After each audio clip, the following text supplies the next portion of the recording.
Saat ini kita kembali dilanjutkan dengan kelompok Xiaoyan yang sudah sampai di tempat latihan milik Ayang Sun Er. Lalu kemudian mereka pun berbincang-bincang sambil bermain Uno dan bercanda-canda sebelum akhirnya perbincangan pun menuju ke arah yang serius. Saat ini Sun Er menjelaskan kepada Xiaoyan bahwa besok akan menjadi upacara dewasa di dalam klan Gu. Lalu upacara dewasa ini biasanya tidak ada hubungannya dengan Xiaoyan yang merupakan seorang tamu yang telah diundang.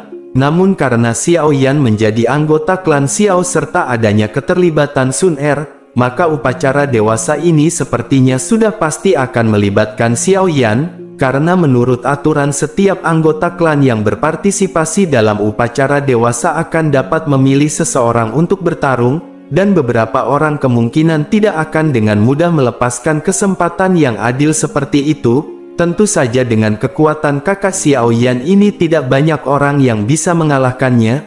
Bahkan dalam generasi muda yang dimiliki oleh klan Gu, namun ada 4 orang yang kemungkinan besar tidak termasuk ke dalam mereka. Xiaoyan pun bertanya dengan lembut, apakah 4 sosok tersebut adalah 4 jenderal besar? Sun Er pun mengangguk dan menjelaskan, kekuatan keempat orang ini semuanya berada di level bintang 8 Dozun ke atas, dan terlebih lagi mereka dikatakan sebagai eksistensi dengan peluang tertinggi untuk menjadi Raja Black Summer Army selanjutnya. Bahkan bukan hal yang tidak mungkin jika di antara mereka berempat yang kemungkinan besar akan mengincar Xiaoyan adalah orang yang disebut Jenderal Iblis Guyao. Xiaoyan pun perlahan menggumamkan nama Jenderal Iblis Guyao, lalu dirinya segera berkata, sepertinya orang dari sebelumnya itu seharusnya adalah Jenderal Iblis Guyao. Sun Er pun mengangguk dengan hati yang sedikit terkejut, karena tidak disangka bahwa Xiaoyan benar-benar merasakan aura dari Guyao. Kemudian Sun Er pun lanjut menjelaskan, bakat Guyao sangat luar biasa, bahkan dirinya juga memiliki garis keturunan Dodi yang sangat kaya, dan sebagian besar orang di dalam klan berharap Sun Er akan bersama dengannya. Sehingga pada setengah tahun yang lalu dirinya juga berinisiatif untuk menyebutkan hal ini kepada Dewan Tetua, akan tetapi pada akhirnya Sun Er pun menolaknya. Tentu saja alasannya adalah karena adanya Abang Xiaoyan sang pujaan hati. Lalu jika saya mengingat karakternya maka dirinya sudah pasti akan mengincar kakak Xiaoyan selama upacara dewasa besok. Tentu dirinya jelas mengerti bahwa jika dirinya mengalahkan kakak Xiaoyan dalam kesempatan seperti itu, maka mereka yang tetap netral di dalam klan akan condong ke sisinya. Xiaoyan pun sedikit mengangguk dan cangkir teh yang ada di tangannya tiba-tiba membentuk beberapa riak. Tentu dirinya juga mengerti bahwa ini adalah kesempatan langka bagi dirinya, karena jika dirinya anggota klan Gu maka tidak akan terlalu memikirkannya. Namun jika Gu Yao kalah maka sesepuh di dalam klan Gu kemungkinan besar akan kesulitan menemukan alasan atas permasalahan Xiaoyan dengan Sun Er. Oleh karena itu pertempuran dengan Gu Yao ini adalah persimpangan antara surga dan neraka, dan berdasarkan hal itu Xiaoyan pun tidak boleh kalah di dalam pertarungan tersebut. Lalu singkat cerita malam pun tiba dengan suasana di alam Gu yang begitu sunyi. Kemudian di sebuah balkon berdiri sosok putih yang ternyata adalah dokter peri kecil. Tidak lama suara lembut segera terdengar yang bertanya, apakah dirinya tidak beristirahat? Sosok berpakaian hijau berjalan keluar dari hutan dan menghampiri dokter peri kecil. Dokter peri kecil pun segera menyadari bahwa itu adalah Mbak Sun Er. Sebelum akhirnya dirinya mulai berbicara, dirinya berkata, sebenarnya alam Gu ini tidak ada bedanya dengan dunia luar. Sun Er pun tersenyum sebelum akhirnya menjawab, meskipun begitu tekanan yang harus dihadapi seseorang yang ada di sini jauh lebih besar daripada di dunia luar. Dokter peri kecil pun mengangguk dan akhirnya mereka pun berbincang-bincang kecil berbasa-basi sambil membicarakan arisan keluarga. Kemudian tidak lama setelah itu Sun Er pun menghela nafas sebelum akhirnya berterima kasih untuk tahun-tahun ini. Lalu dokter peri kecil pun segera menoleh dan berkata, apakah Sun Er mengacu kepada Xiaoyan? Karena dirinya juga sudah terbiasa dalam melakukan hal seperti itu, sehingga dirinya merasa cukup baik untuk dapat membantu Xiaoyan di sisinya. Tentu saja dokter peri kecil pada saat ini belak-belakan di depan Sun Er karena dirinya tahu bahwa Sun Er menyadari isi hatinya. Dirinya pun tertawa dengan cara yang bebas dan mudah.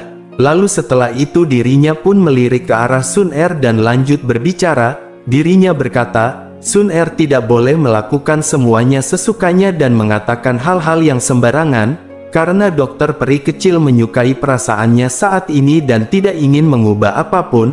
Sun Er pun tersenyum sebelum akhirnya berkata, namun Xiao Yan akan terus terdiam jika dokter peri kecil tidak mengatakan apa-apa. Dokter peri kecil pun segera melirik ke arah Sun Er sebelum akhirnya tiba-tiba berkata, dirinya berpikir Sun Er juga seharusnya menyadari beberapa hal yang berhubungan dengan Xiao Yan. Mendengar hal itu Sun Er pun mengangkat wajahnya yang cantik dan bertanya, apa yang dokter peri kecil maksud?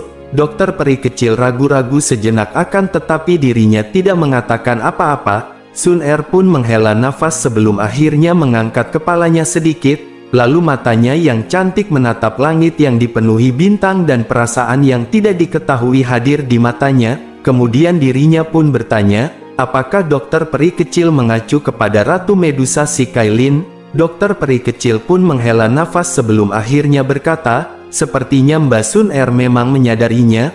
Lantas mengapa Sun Er bertindak seolah-olah dirinya tidak menyadari apapun di depannya? Dokter peri kecil juga menyadari dengan kemampuan pengumpulan informasi dari klan Gu, dan status Sun Er saat ini di klan Gu, karena yang perlu dirinya lakukan hanyalah membuka mulutnya dan akan cukup banyak orang yang akan menyampaikan hubungan antara Kailin dengan Xiao Yan kepadanya. Sun Er pun melengkungkan mulut kecilnya dan berkata, jadi bagaimana jika ini permasalahannya? Jangan bilang Sun Er harus marah di depan Xiao Yan dan membuatnya membunuh Kailin. Sudut mulut Sun Er pun melengkung menjadi sebuah senyuman yang memikat, dan tidak lama dirinya pun menghela nafas sebelum akhirnya bergumam, sebenarnya Sun Er sakit kepala karena masalah ini, karena orang lain hanya berharap Sun Er akan meninggalkan Xiao Yan dan bahkan membenci Xiao Yan karena permasalahan ini, namun Sun Er sadar bahwa ini tidaklah mungkin, karena ini masalahnya mengapa Sun Er harus membuat dirinya tidak bahagia. Setelah itu Sun Er pun melirik ke arah dokter peri kecil ketika dirinya selesai berbicara. Dirinya berkata bahwa Sun Er menunggu Xiao Yan untuk mengambil inisiatif untuk mengatakan permasalahan ini,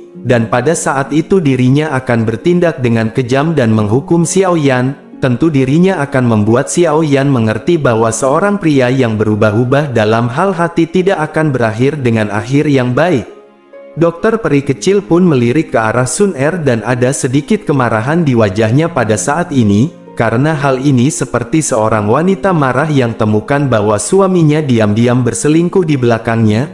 Lalu jejak kemarahan di wajah Sun Er pun dengan cepat menghilang saat dirinya mulai berbicara sambil tertawa. Sun Er berkata, saya tidak ingin membahas masalah seperti itu dengan orang lain, karena besok adalah upacara dewasa dari klan Gu. Dan dokter peri kecil juga harus beristirahat terlebih dahulu, dan mudah-mudahan dokter peri kecil akan dapat terus menemani Xiao Yan di masa depan. Dokter peri kecil pun mengangkat alisnya yang sempit saat dirinya bertanya, bagaimana dengan Sun Er? Alis halus dan panjang Sun Er pun berkedut sedikit namun dirinya tidak menjawab, justru dirinya melambaikan tangannya berbalik dan berjalan ke rumah bambu di tengah gunung. Alis dokter peri kecil sedikit berkerut saat dirinya melihat punggung Sun Er, namun dirinya berhenti membuka mulutnya dan berbalik untuk beristirahat. Kemudian singkat cerita hari pun telah berganti dengan banyak prajurit dari Black Summer Army yang mengenakan baju besi hitam mereka di sekitaran stadion kuno, dan cukup banyak tokoh yang mengambil tempat duduk mereka di sekitar stadion, sedangkan Sun Er dan kelompok Xiao Yan yang telah sampai pun tidak menghentikan langkah kaki mereka. Justru sebaliknya mereka pun berjalan menuju kursi di tengah alun-alun, meskipun kelompok Xiao Yan di belakangnya ragu-ragu sejenak sebelum akhirnya mengikuti Sun Er, dan tidak lama kelompok Xiao Yan pun segera dihadang dua prajurit. Tentu saja ekspresi Sun Er pun seketika berubah dan memerintahkan mereka untuk segera minggir. Tentu saja kedua prajurit pun sedikit terkejut setelah mendengar suara sedingin es yang dikeluarkan dari nona muda Sun Er. Lalu setelah kedua prajurit agak ragu-ragu sejenak justru sebuah tawa samar perlahan dipancarkan. Xiao Yan pun dengan tenang menyapu matanya dan menemukan seorang lelaki tua dengan tangan di belakang punggungnya. Sosok tersebut pun segera berkata, sebaiknya nona muda tidak perlu mempersulit mereka, karena daerah ini adalah daerah yang istimewa, dan siapapun yang tidak diundang secara khusus oleh klan tidak akan diizinkan masuk. Oleh karena itu dirinya meminta nona muda untuk mengerti. Bersamaan dengan itu sebuah suara di sampingnya pun segera ditransmisikan.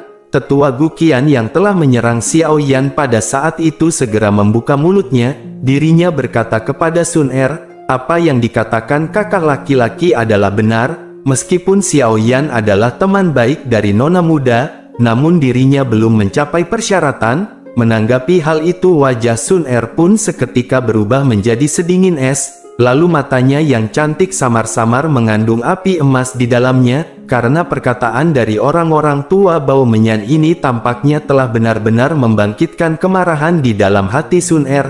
Namun sebelum kemarahan Sun Er hendak meletus, justru ada sebuah teriakan marah pun yang segera terdengar di langit. Suara tersebut berkata kepada Guqian dan Gusun, apakah mereka berdua adalah orang tua yang tidak tahu malu karena melakukan hal tersebut? Karena sebetulnya dirinya juga malas untuk mempedulikan mereka berdua yang menindas seseorang, namun mereka berdua kali ini telah menggertak akademi Jianan miliknya. Apakah mereka berpikir bahwa dirinya adalah sosok yang lembut? Mendengar hal itu dua Guqian pun seketika terkejut, sementara Xiao Yan merasa terpana. Saat ini ekspresi mereka segera berubah sedikit setelah menyadari bahwa itu adalah Mang Tianqi. Lalu sebuah ruang di langit seketika terdistorsi, dan setelah itu sosok tua pun muncul di depan mata banyak orang. Kemudian sosok ini mengangkat tangannya saat dirinya muncul dan dua pilar Douqi yang megah yang berisi kilatan petir yang kuat melesat secara eksplosif ke arah Duo Qian di bawah. Guqian dan Gusun pun sangat marah ketika mereka melihat sosok ini menyerang sesuka hatinya. Namun sebelum mereka bisa mengutuk keras mereka pun buru-buru mundur sambil mengenakan ekspresi jelek. Sementara itu Xiao Yan yang melihat sosok tua yang turun di langit sedikit tercengang. Lalu Xiao Yan melihat wajah yang akrab itu karena dirinya telah menemukan bahwa lelaki tua yang telah ikut campur tangan dan membantunya sebenarnya ada lelaki tua misterius yang dirinya temui di kolam petir alam kosong. Tentu Xiao Yan secara alami benar-benar terkejut bahwa sosok tersebut adalah kepala sekolah dari Akademi Jianan. Xiao Yan pun bertanya, bagaimana dirinya bisa ada di sini? Apakah semua ini adalah benar? Tetua dengan nama keluarga Mang pun segera memarahi Xiao Yan. Dirinya berkata, apakah Xiao Yan ini masih tidak tahu juga bagaimana bersikap sopan? Karena dirinya telah meminta Xiao Yan untuk memanggilnya dengan sebutan kepala sekolah. Menanggapi hal itu mata Xiao Yan pun sedikit bingung, dan sesaat kemudian dirinya pun akhirnya pulih dan Xiao Yan tercengang ketika dirinya melihat sesepuh dengan nama keluarga Mang depannya. Xiao Yan pun masih bertanya, apakah dirinya adalah kepala sekolah Akademi Jianan? Sedangkan jenggot pria tua tersebut pun sedikit terangkat sebelum akhirnya dirinya berteriak, omong kosong apa lagi yang disebutkan Xiao Yan ini, karena selain dirinya maka siapa lagi yang memiliki nama Mang Tianqi, lalu siapa yang berani menyebut dirinya seperti ini? Dirinya pun tersenyum saat mengamati Xiao Yan yang benar-benar kebingungan, lalu setelah itu dirinya pun mengulurkan tangannya dan mencubit ginjal Xiao Yan, dan barulah sesaat setelah itu dirinya pun tertawa, lalu dirinya berkata, ini semua tidak buruk. Karena orang tua itu yang bernama Suqian benar-benar tidak bohong kepadanya, dan dirinya akhirnya mengajar seorang siswa yang tampaknya dapat diterima. Sudut mulut Xiao Yan pun berkedut saat dirinya menatap pria tua yang tersenyum di depannya, dan untuk sesaat dirinya merasa sulit untuk menghubungkan antara orang ini dengan kepala sekolah akademi dalam dari Akademi Jianan.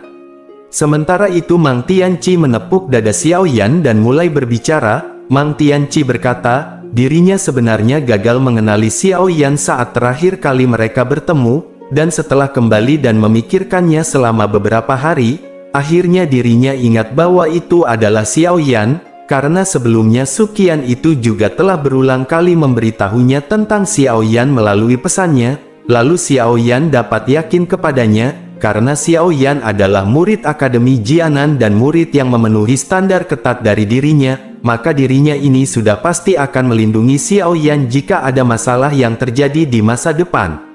Lalu Xiao Yan pun tersenyum pahit dan berpikir bahwa orang tua ini benar-benar tidak tampak seperti kepala sekolah yang misterius, justru sebaliknya dirinya seperti bandit tua yang baru saja keluar dari sarang bandit. Sementara itu ekspresi Sun Er di sampingnya seketika pulih dari keterkejutannya, lalu dirinya pun berbicara sambil tersenyum dan berterima kasih kepada Mang Tianqi. Mang Tianqi pun segera melambaikan tangannya dan berkata, "Santai saja, ini adalah permasalahan yang kecil." Lalu setelah mengatakan hal tersebut matanya pun menjelajahi Sun Er dan Xiao Yan, lalu dirinya pun berkata dengan senyum yang aneh bahwa dirinya bertanya-tanya, mengapa mereka mempersulit anggota generasi muda seperti mereka? Karena Xiao Yan dan Sun Er benar-benar dianggap sebagai sosok yang luar biasa dari klan Gu. Wajah Xiao Yan pun sedikit hijau saat mendengar kata-kata tersebut, sementara Sun Er sampingnya juga menjadi merah. Di sisi lain duo Gu Qian yang telah dipaksa mundur oleh cahaya petir sebelumnya melangkah maju dengan ekspresi marah. Gu Qian pun segera berteriak dengan suara yang dalam kepada Mang Tianqi bahwa ini bukan klan Lei. Mang Tianqi pun seketika melirik mereka berdua akan tetapi dirinya mengabaikan mereka karena bau kentut. Lalu matanya pun beralih ke ruang kosong sebelum akhirnya dirinya mulai berbicara. Mang Tianqi berkata kepada sosok yang disebut Iblis Tua San agar dirinya berhenti mengandalkan dua orang tua ini, karena memerintahkan seseorang untuk menimbulkan masalah bagi anggota generasi muda, maka sudah jelas menunjukkan bahwa Iblis Tua San berpikiran sempit. Kemudian ruang kosong sedikit berfluktuasi dan seorang lelaki tua berambut putih berjubah hitam muncul dengan cara yang aneh. Lalu sosok tersebut turun dari langit dan memerintahkan Gu Qian dan Gu Sun untuk mundur. Sosok tersebut pun menangkupkan tangannya ke Sun Er yang berwajah dingin sebelum akhirnya menatap ke arah Mang Tianqi. Lalu dirinya menghela nafas agak tidak berdaya dan berkata, karena Mang Tianqi ingin melangkah maju maka dirinya akan memberinya wajah kali ini. Pria tua berambut putih ini segera mengayunkan lengan bajunya setelah mengucapkan perkataan ini sebelum akhirnya dirinya berjalan ke beberapa kursi yang jaraknya cukup dekat. Sementara itu di sisi lain Mang Tianqi matanya tertuju kepada Xiao Yan, lalu dirinya pun menepuk punggung Xiao Yan kemudian berkata, Xiao Yan ini cukup berani, karena Xiao Yan jelas tahu bahwa seseorang dari klan Gu akan menemukan kesalahan Xiao Yan. Namun Xiao Yan benar-benar berani datang ke sini. Namun siapa yang dapat yakin karena Su Qian telah mengirimkannya beberapa pesan, dan semua pesan itu hanya meminta Mang Tianqi untuk menjaga Xiao Yan dengan baik, maka nanti setelah bertemu orang-orang tua dari klan Gu ini masih akan memberi Mang Tianqi wajah di sini. Namun Xiao Yan juga harus memahami bahwa Xiao Yan harus mengandalkan dirinya sendiri, karena jika Xiao Yan ingin benar-benar membuat orang-orang tua ini menghargai Xiao Yan pun menangkupkan tangannya dan dengan tulus mengucapkan terima kasih kepada Mang Tianqi. Mang Tianqi pun tersenyum sebelum akhirnya mereka pun bergegas pergi. Setelah mendapatkan tempat duduk di samping Mang Tianqi, Sun Er pun dengan lembut mulai menjelaskan. Sun Er menjelaskan bahwa orang tua yang memerintahkan dua ketua tadi bernama Gu San, dan dirinya adalah salah satu tetua yang berpengalaman di dalam klan Gu, bahkan kekuatannya juga cukup besar dan dirinya memiliki pengaruh di dalam klan Gu. Selain itu dirinya juga salah satu dari mereka yang dengan tegas menolak hubungan Sun Er dengan Xiao Yan. Xiao Yan pun diam-diam mengangguk dan dirinya bisa merasakan betapa menakutkannya Gu San, dan kemungkinan dirinya setidaknya berada di puncak kelas Dozun, dan jumlah ahli di dalam klan Gu ini memang telah mencapai tingkat yang cukup menakutkan.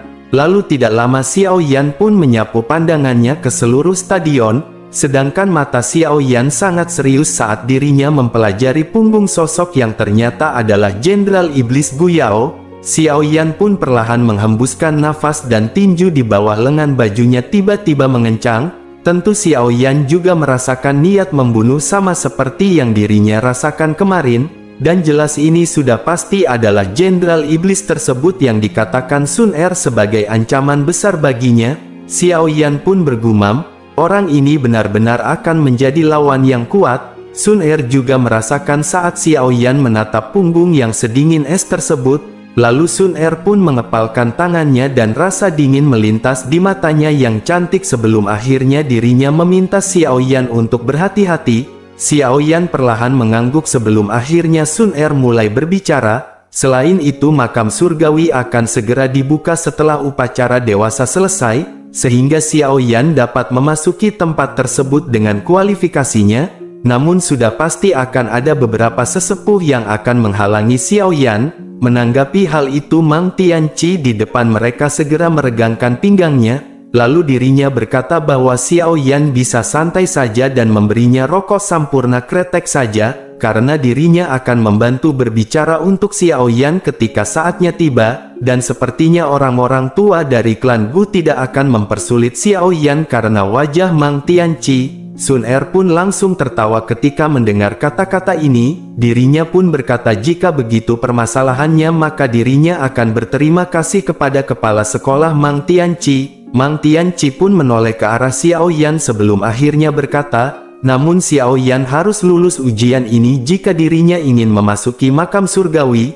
Xiao Yan tentu menyadari apa yang dirinya bicarakan, karena selama Xiao Yan bisa bertahan dalam 100 pertukaran di tangan orang itu tanpa dikalahkan maka itu akan cukup untuk membungkam beberapa orang tua ini, sehingga permasalahan memasuki makam surgawi juga akan jauh lebih mudah setelah hal itu. Xiao Yan pun sedikit terkejut setelah mendengar kata 100 pertukaran, namun Xiao Yan tidak mengatakan apa-apa lagi dan tinju di bawah lengan bajunya dikepal dengan lembut.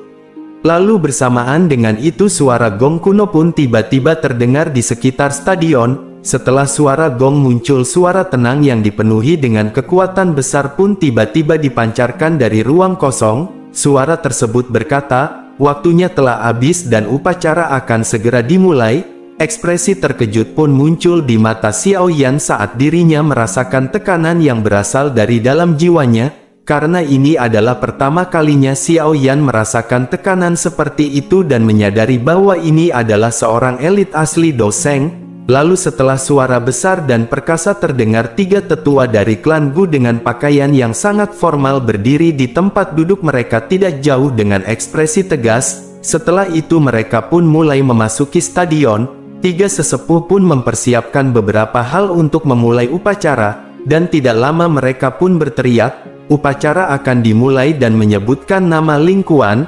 Ling Kuan pun buru-buru berdiri ketika dirinya mendengar teriakan ketiga sesepuh. Lalu tubuhnya bergerak dan bergegas ke alun-alun dengan semangat tinggi dan dirinya segera membungkuk hormat kepada 3 sesepuh. Setelah itu seorang ketua yang tampak tegas dari klan Gu mengepalkan tangannya sambil berdiri di alun-alun. Sebuah piringan bintang setinggi 10 meter pun muncul di hadapannya. Lalu Ling Kuan dengan cepat melangkah maju dan tangannya menyentuh piringan bintang, dan saat dirinya menutup matanya sebuah cahaya yang kuat tiba-tiba dipancarkan dari piringan bintang dan 6 bintang perlahan muncul di atasnya. Lalu tetua dari klan Gu mengangguk ketika mereka melihat 6 bintang ini. Setelah itu dirinya berteriak keras bahwa Ling Kuan sang komandan ke-7 Black Summer Army memiliki kekuatan Dozun bintang 1, lalu garis keturunan kelas 6. Setelah berdiskusi di Dewan Tetua maka Ling Kuan akan diberikan tato klan emas. Anggota klan Gu di stadion segera mengeluarkan beberapa suara iri ketika mereka mendengar teriakan yang keluar dari mulut tetua tersebut.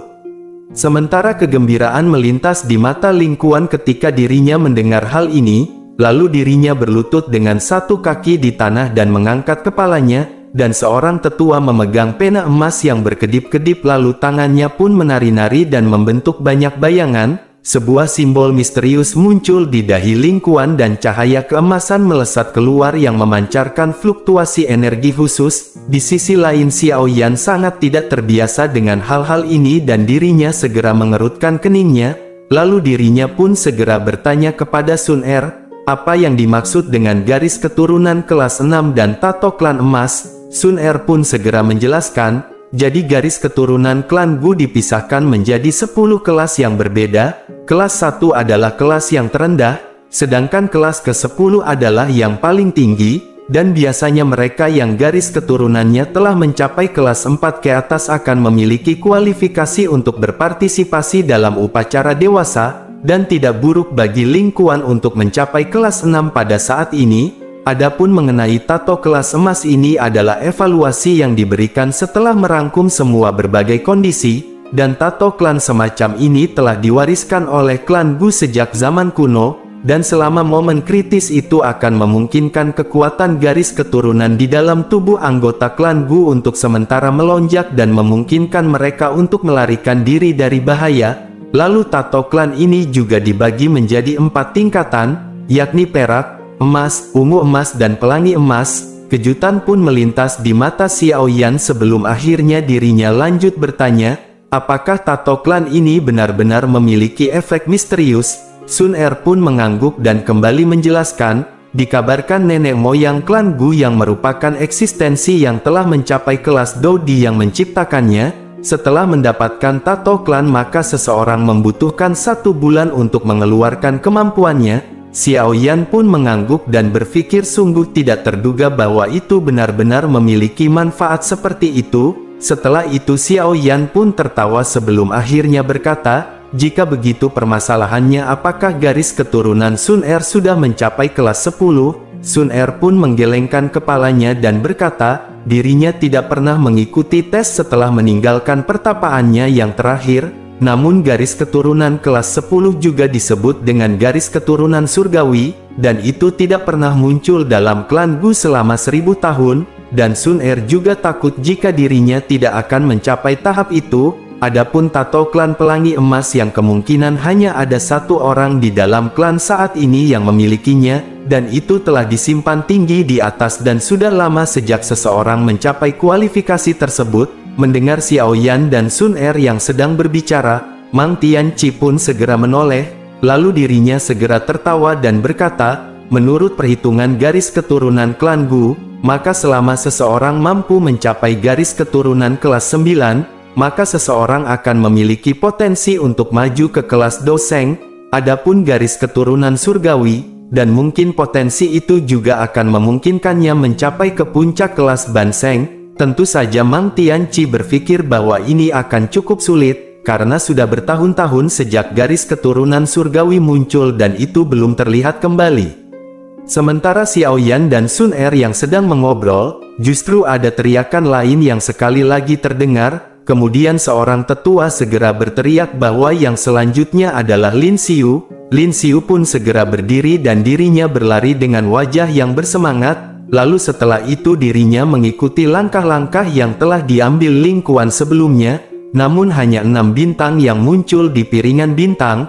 Seorang tetua pun segera berteriak, Lin Xiu komandan kedua Black Summer Army bintang 5 Dozun, dan garis keturunan kelas 6 diberikan tato klan emas. Setelah Ling Kuan dan Lin Xiu anggota generasi muda dari klan Gu yang cukup kuat terus muncul satu demi satu. Namun pada akhirnya tidak ada orang yang garis keturunannya melebihi kelas 6. Xiao Yan pun mulai mengerti bahwa garis keturunan dalam klan Gu sulit untuk diperkuat. Sementara Xiao Yan merasa sedikit tidak sabar karena prosesnya yang lama. Xiao Yan pun tiba-tiba terdiam sedikit karena suara yang ditransmisikan dari alun-alun. Seorang tetua berteriak, Gu Zhen komandan pertama Black Summer Army bintang 7 Dozun dengan kekuatan garis keturunan kelas 7. Jantung Xiao Yan pun berdebar kencang saat dirinya mendengar nama ini. Lalu Xiao Yan pun mengangkat kepalanya dan matanya melihat ke alun-alun. Kemudian dirinya melihat Gu Zhen yang berlutut dengan satu lutut di tanah, dan wajahnya tetap tenang saat dirinya melihat ketiga sesepuh yang dengan lembut mendiskusikan sesuatu. Sedangkan 3 sesepuh di alun-alun pun mengobrol sejenak sebelum akhirnya berhenti.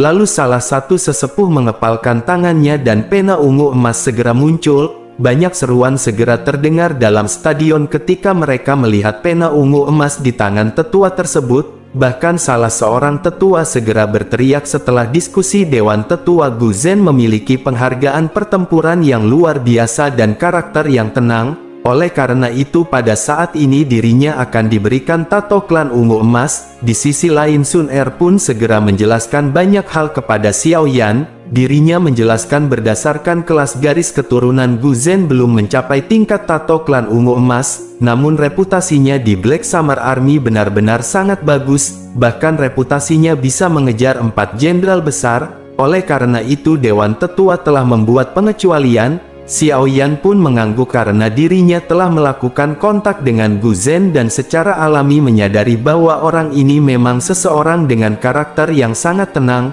dan jika dirinya bisa mendapatkan posisi tinggi di klan Gu, maka masa depan prestasinya akan sangat bagus. Xiao Yan pun perlahan mengalihkan pandangannya karena perubahan di sekelilingnya, dan akhirnya mereka berhenti pada punggung sedingin es yang ada di hadapannya.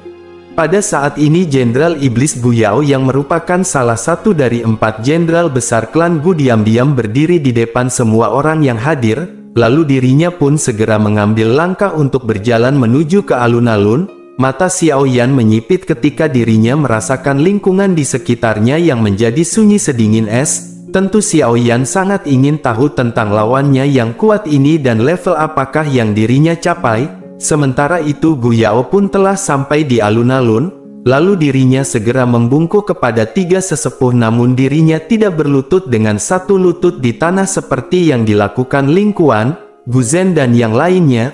Meskipun begitu 3 sesepuh pun tidak mengungkapkan ketidaksenangan di wajah mereka dengan tindakan Gu Yao. Meskipun pengalaman Gu Yao tidak sehebat mereka namun reputasinya di klan Gu benar-benar sangat hebat. Kemudian seorang tetua pun segera berkata bahwa sekarang giliran Gu Yao. Gu Yao pun mengangguk dengan ekspresi tenang saat mendengar hal ini. Lalu setelah itu dirinya pun perlahan mengulurkan tangannya di depan banyak tatapan dan dengan lembut menyentuh cakram bintang. Seketika stadion pun segera gempar ketika semua orang melihat 8 bintang yang perlahan muncul. Bahkan beberapa sesepuh mengangguk dengan takjub dan jelas ini telah memuaskan mereka.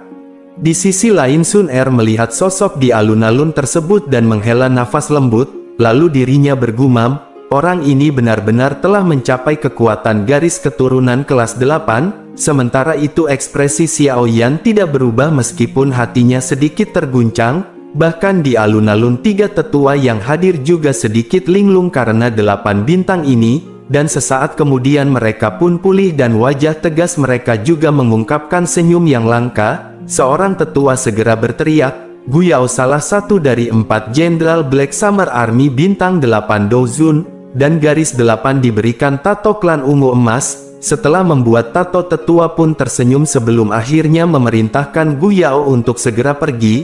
Namun baru saja kata-kata tetua tersebut terdengar tiba-tiba Gu Yao pun berteriak meminta mereka untuk menunggu. Tentu saja 3 sesepuh pun terkejut ketika mereka mendengar teriakan Gu Yao.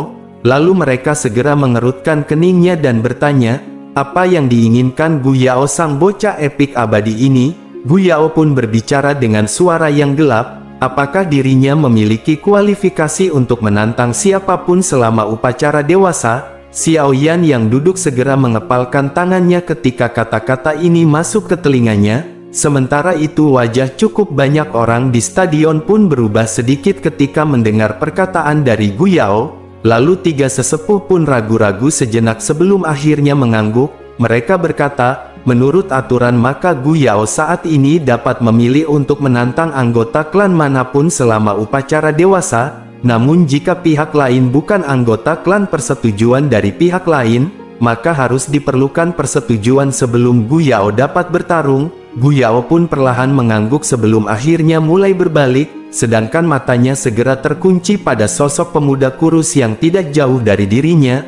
Lalu dirinya pun dengan acuh tak acuh berkata, seharusnya Xiao Yan sadar bahwa dirinya telah menargetkannya, dan jika Xiao Yan ingin menertawakan Gu Yao maka Xiao Yan harus mengeluarkan kekuatan asli Xiao Yan. Karena jika tidak maka mata yang akan digunakan orang untuk melihat Xiao Yan pada akhirnya akan mengandung ejekan dan belas kasihan, dan Gu Yao saat ini memberi Xiao Yan kesempatan untuk menentukannya. Tentu saja apakah Xiao Yan memiliki cukup keberanian adalah masalah bagi Xiao Yan, namun Gu Yao berharap bahwa Xiao Yan akan meninggalkan alam Gu sendiri jika Xiao Yan menolaknya. Saat ini tatapan semua orang yang hadir segera tertuju kepada Xiao Yan setelah perkataan Gu Yao terdengar, begitu pula dengan beberapa sosok yang sedang bersandar malas di tempat tinggi di stadion. Lalu di antara mereka seorang pria dengan gambar kuali obat di dahinya sedang melihat sosok kurus di kejauhan lalu tertawa dan mulai berbicara. Dirinya bertanya-tanya, apakah ini adalah murid orang yang ditinggalkan dari klan Yao miliknya? dan sepertinya dirinya benar-benar tidak disukai oleh klan Gu. Namun sungguh disayangkan bahwa Gu Yao benar-benar bertindak sangat cepat, karena awalnya dirinya berpikir untuk bertarung dengan bocah ini agar dirinya tahu bahwa yang disebut dengan juara pil gathering hanyalah permainan untuk anak-anak, dan hal itu tidak akan sebanding dengan kehormatan sekecil apapun. Kemudian beralih ke Gu Yao yang masih menatap Xiao Yan dengan tajam dan mulai berbicara. Gu Yao berkata, dirinya telah mengatakan apa yang harus dirinya katakan, dan tidak ada yang bisa menggantikan Xiao Yan pada hari ini. Oleh karena itu segera beri Gu Yao jawaban, lalu katakan kepada Gu Yao apakah Xiao Yan akan bertarung atau mundur. Menanggapi hal itu Xiao Yan pun perlahan berdiri sebelum akhirnya tersenyum. Xiao Yan pun dengan lembut berkata, karena Jenderal Gu Yao si epik abadi yang sombong dan telah menjadi agresif seperti ini, maka saya si Babang Tamfan Xiao Yan sang mitik glory bintang sejuta akan mewakili klan Xiao dan menerima tantangan tersebut. Namun sebelum itu bolehkah saya utang dulu rokok sebatang?